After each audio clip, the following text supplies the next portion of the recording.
buddy. Man, this is what I live for, kid. Halloween morning. Been a long time coming. You got a dead buck right here. You got a dead buck right here. Well, we got the job done. Good decision to back out.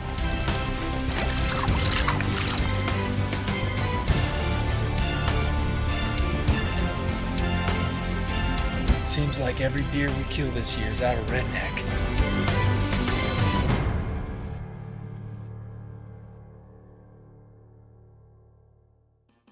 Hey guys, welcome back to Huntline TV. This week we are finishing up the preseason. We're going to go out with Dale and look at his last food plot of the year on his new property there where he's building a house. We're going to get into some scouting strategies. You know, we've been listening to the Sturgis philosophy this year and really subscribing to that, and we're gonna follow me through the bedding area as I sort of explore some of the things that I've been learning from Jeff Sturgis's videos at Whitetail Habitat Solutions. And then we're going to end up with our last food plot of the year with the boys and really start to showcase that hit list. You know, we've done some new techniques with the cameras this year, and we can't wait to bring you those deer. So here we are in Freeburg. We're looking at getting this 2 acres planted in some brassicas and turnips. I got a real nice grains and greens mix that'll be going in. We're going to be no-tilling this in, but first step is get it sprayed down, killed out. So I brush hog this down. It actually looked not like that, actually. Before, so there was actually quite a bit of brush in here. Got it knocked down to a little bit more manageable area here, and so now we can spray it, and hopefully in a couple days we'll start noticing a little bit of a kill and get them all no-tilled in here. And depending on it, it did get away from me a little bit here. We had so much rain I wasn't able to get in for here and spray quite as quick as I'd like, so it did get you know, just a little bit taller than I like. So I may come in again after it's drilled and brush hog it one last time if need be. But first things first, let's spray it down, kill it out.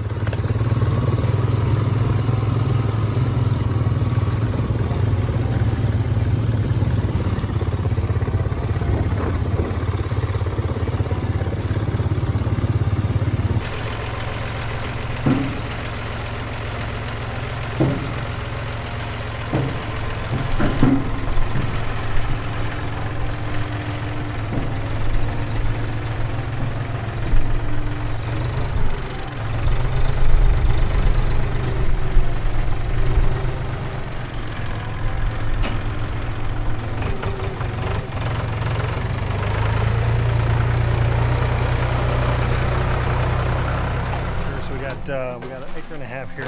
I'm on a new place here in Freeburg, 25 acres. Actually where I'm going to be building my home up on top here, but we just want to try it out this year and see what kind of action we might get. But we're going to plant the bottom lower half acre in this Grandpa Ray's grains and greens mix and try it out. We're going to be no-tilling with the Great Plains no-till drill, and on the bottom half acre. Now on the top we're going to do a more of like a turnip mix, turnip, brassica, radish mix, and see what that top acre does. So we have a side-by-side comparison and kind of see what happens. So should be good though. I like it. Okay, so this has a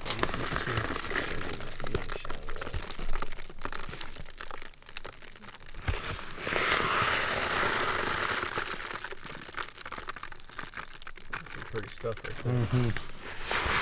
So that's the only thing. This is a little bit bigger seed than what the other stuff will be. So yeah, so it's got 40-ton forage rape, Ethiopian kale, purple top turnip, radish, pronghorn, spring triticale, and Jerry oats. Lots of goodies. the question is the rate.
good.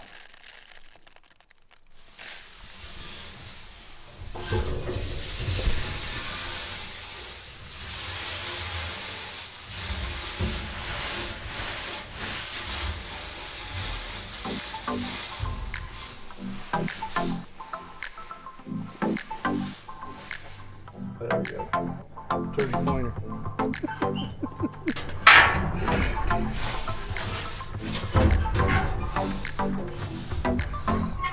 Do it.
End of September. We're just over this nice plot. This was a grains and greens plot, and it's looking really good. And this is what I love to see here. We got they are just absolutely mowing them down, pulling them up already. Got fresh droppings here, and you can just kind of see a little path of where they're pulling them up and actually eating those bulbs. So if they're hitting it this early already, I can't wait to see what this this fall and later this winter brings when they really get good and really need this nutrient. So we're actually just setting up a redneck blind right now just over here, and a nice little chip shot pretty much anywhere into this food plot. So really excited about this place right here. So it's going to be good.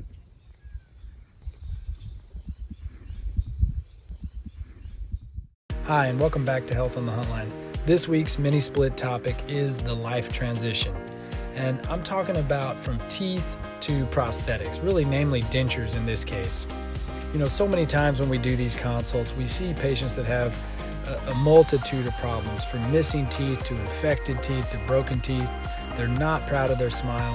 And I fear that many people, when they see our ads, they think they're going to be pressured into buying all these implants. But I want everybody to know that the most proud service I provide is getting infected teeth out, getting patients more healthy, and making them proud to smile again. So many times we can do that with just a regular set of denture prosthetics.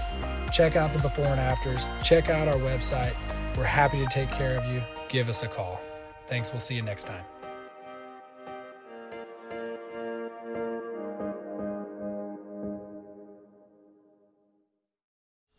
Okay guys, I have got something. I have been literally 3 or 4 years ago, I asked Garrett for this, and I think he just dropped the ball on it. But no, we ordered our first Huntera map, and I just got this in the mail today. We just bought the property out in Kansas, the 320, and this is 3 field maps. Then you're supposed to be able to, like, they're supposed to be waterproof, tear proof, just like really be able to go into the field with you and figure things out. So we're going to develop our whole management plan around these maps, and ultimately when we're done with the plan, we'll order a new set of maps to kind of show the difference in the things that we have done here. Oh, let me get it turned right here.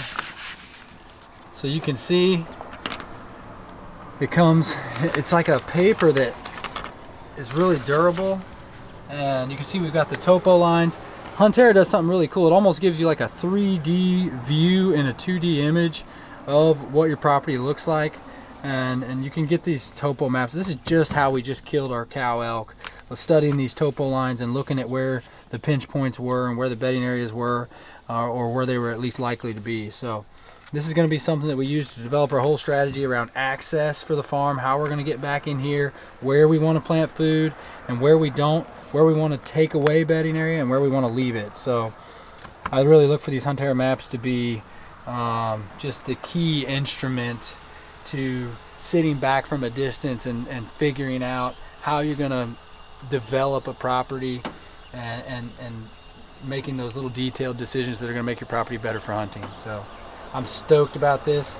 We'll get a new version when we're all done, and we'll show you guys the difference. Welcome back to Health on the Huntline. This week's mini split topic is the roundhouse prosthetic. So many patients come in and on that upper jaw, they just are so scared of their gag reflex. They know that a denture will not work for them, and their expectations for having something that's more like teeth is just really in demand. And the roundhouse prosthetic has allowed us to take patients from their natural teeth directly to an enhanced cosmetic result in one single visit. The use of PRF, the use of immediate implant placement and 3D x-rays has given us the predictability to get patients from A to Z in one visit. Check out some of the before and afters, give us a call. The roundhouse, in my opinion, is the best full arch prosthetic on the market today.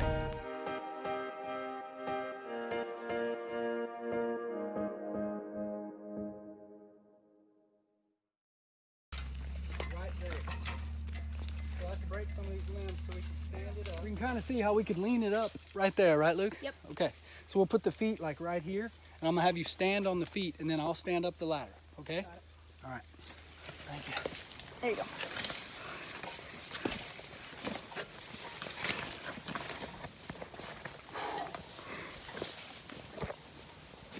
One stand down, I think we're set and ready for about a 10-yard shot for these guys. Can't wait to see if we can get them a couple of bow bucks this year. Or bow deer, anything will work. We're out here in Missouri this afternoon. Nice afternoon, it's not too cool, but at 80 degrees. Getting ready to kick off the season here in a couple days, and I'm just behind this year, trying to learn more every year, and been watching a lot of videos. I feel like there's a lot more here than I've picked up on in the past. We're going to do a little bit of walk around. We're exploring the concept of depth of cover that I've been learning from Jeff Sturgis. I'm watching his videos. So, and we've got a food source right here up above me. You can see this. We've had this food plot here for years. It's kind of been an established food site. And we got a ton of browse down in here and just hardwood everything, from sprouts to grasses to clovers to forbs to everything. So idea is the does should be bedded closer. We've got food all up and down the holler, all the way down to the main daggett. So anything on this hillside next to the main holler should be primarily female doe, female group bedding. And then as we go back deeper, back 300, 400, 500 yards away, I'm hoping I'll start to get into finding single beds, bigger, deer poop in the beds, and just should be able to key on the locations of where some of these bucks are at, and then based on that, see where we can access and see if any of those areas intersect.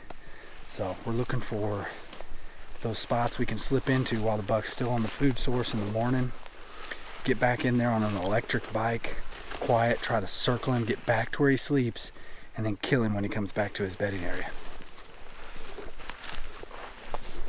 So here we are in an area that is pretty steep. You know, I'm probably 25 feet, 20 feet below. Just a bow shot above me here. It drops another 15 or so feet, another bow shot below me. And I'm in that line. I just jumped a spike buck, and I see him on camera on the food plot every night. So I feel like he's bedded in the area that's kind of right on the fringe of those does.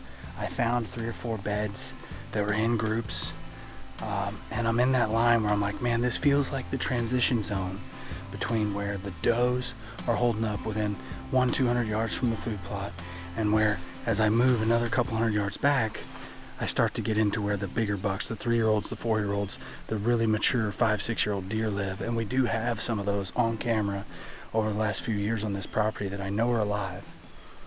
And I start looking left and right, and I start thinking, man, I should start seeing some old rubs. If this is an area that is being used for the communication, that travel route, then I should start seeing some old rubs. And I literally stop and look left and right and check this out.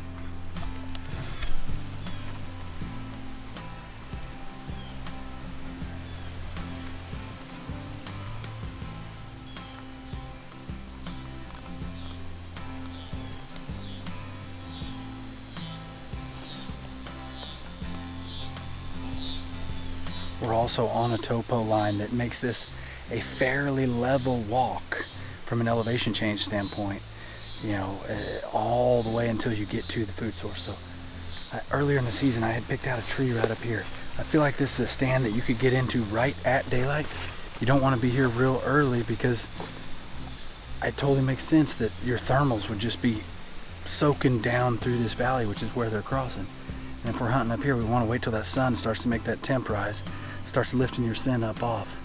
Obviously hunting it with breezes to blow you back this way, but this is a transition zone. It might work. We're going to keep scouting.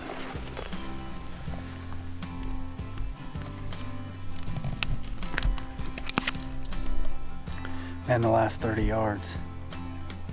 I mean, that is a that is a bed that a deer has laid in time and time again. I think a bachelor group of bucks, all the beds are really large. There's been several, I mean like 10 or 12 in the last 30 yards. I think I found where a bachelor group's been staying for the summer. I'd say 1 or 2 of them are homeboys that are going to stay for the fall too.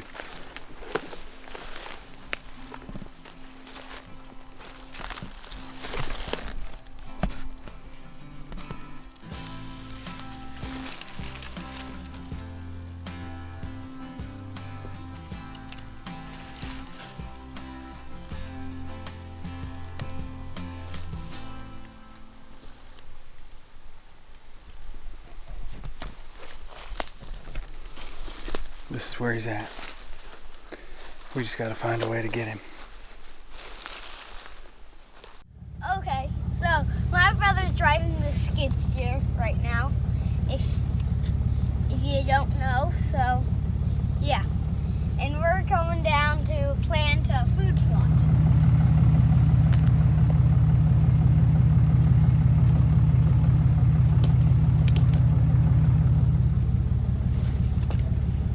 So, yeah, he's doing really good. If you want me to show you him, I can. All right, show him to him. It's recording.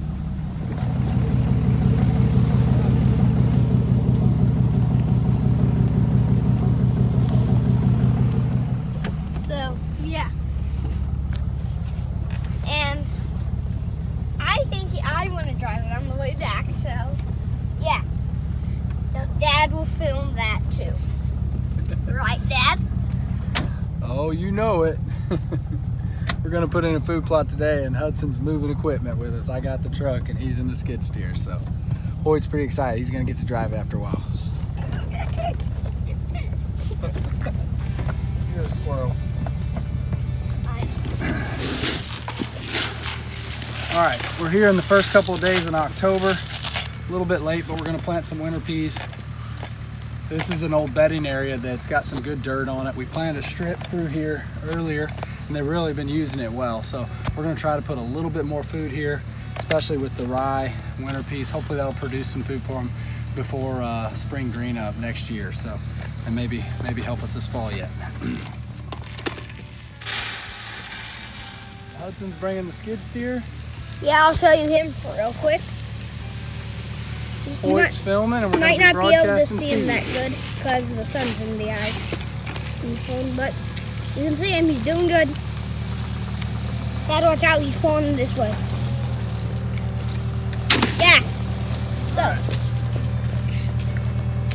So we'll get a couple clips of us broadcasting seed. The plan is to use a little bit of a no drill, no till technique, because we're going to broadcast seed out in these high weeds, and then we're going to mulch over them and hope that the skid steer and the mulcher will cover them enough that if we get a shower here, we'll get some wheat and winter peas to come up. Great.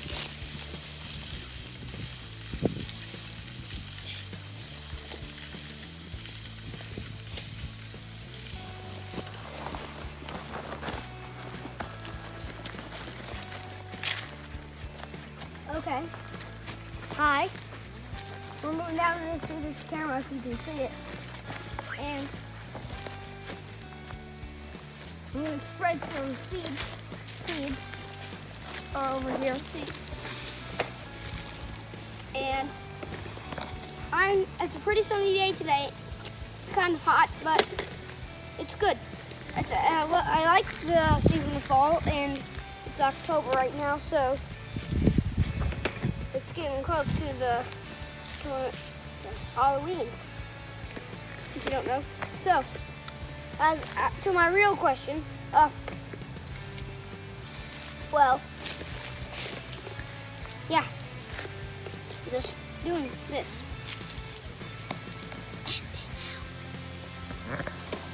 I think he kind of struggles with talking to the camera, but that's okay. Yeah. All right, good job. Thanks. So I would say we've got about 90 yards long here maybe. And maybe on average about 20 yards wide. Should be a nice little addition. Hopefully we can get some rain and get this all, but you kind of saw from the boys' videos what this was earlier. Came in here with the mulch head and used it to not only clear the sprouts, but sort of till up the topsoil.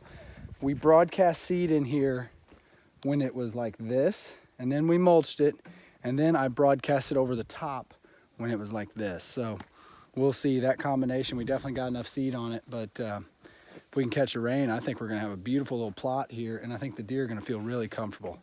This long linear food plot is all next to the bedding area, so hopefully if we can slip in here from the east, we can sit in some of these bigger trees along the creek bluff and see some cruisers down in here. Now, time to learn how to use the mulch head for the youth. You ready? The boys are bringing up the skid steer. It's so cool when they get excited about getting to do something, you know. When they can learn to run equipment a little bit, they can actually really help. So I think they're excited to, you know, finally be big enough that they can kind of do some things. It's gonna be a fun year.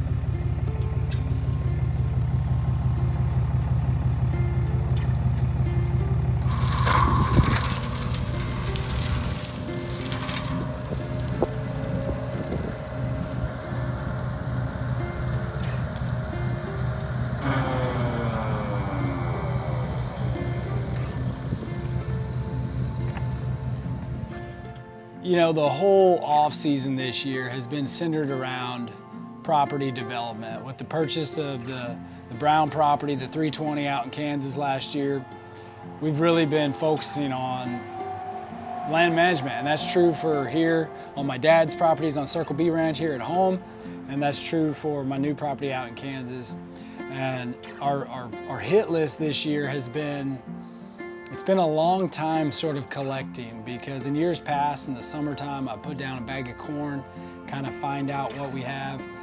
This year we've really tried to put the cameras in areas that we think we can hunt, and yeah, on some of the food plots, but you know, in the summertime there's so much green food that it really spreads the deer out if you don't put bait down like corn. So it took a while to get photos this year, but we're excited because the pictures that we do have, even though it's a lot less than what we've had in years in the past, they're real. They're real natural movement photos. They're next to areas we can access and hunt.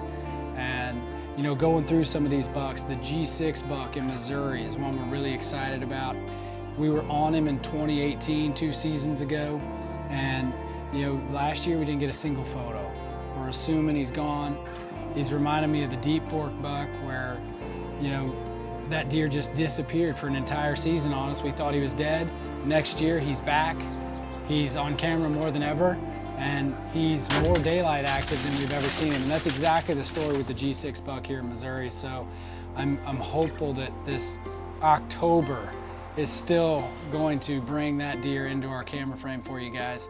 Another buck here in Missouri, we've got a big 11 pointer that we've recently picked up just on some natural trails back next to the bedding area here in Missouri. That deer is fairly daylight active, but we'll see. We don't have a great bead on him. The Stickers buck. Marcus almost got a shot at this deer here a couple seasons ago. All these deer that I'm talking about are 5-year-old plus deer. And you know, then you get into the Crabby 10 in the preserve, the big 11 in the preserve, the big 7. Start rolling through some deer, and Dad's got some other big boys over on the Walter place. He's got Mose, he's got Walter. We actually named them after the brothers that own that property because they're just older looking deer. So we've got some good deer to go after, and we've got some new hunters in the field as well with my nephews and nieces coming in. You know, my boys are going to be on camera more this year than they've been, and it's going to be a really exciting fall. You know, as we move out to Kansas, we've been working all year on flipping that property. We've got the drop dilly buck down in the main holler. This is the holler where we totally cleared out the trees, burned everything up, and put food in. We've got the split brow buck from last year. He's on the top ridge, on the flat pasture almost every night. And you know, we've got big 8-pointers. We've got 6 or 8 shooters out there. Just, it's going to be a great year, and can't wait to get out there and enjoy it. The boys are going to be involved, and I'm sure it's going to be a lot of booyah and excitement as we get through the season. Hang with us.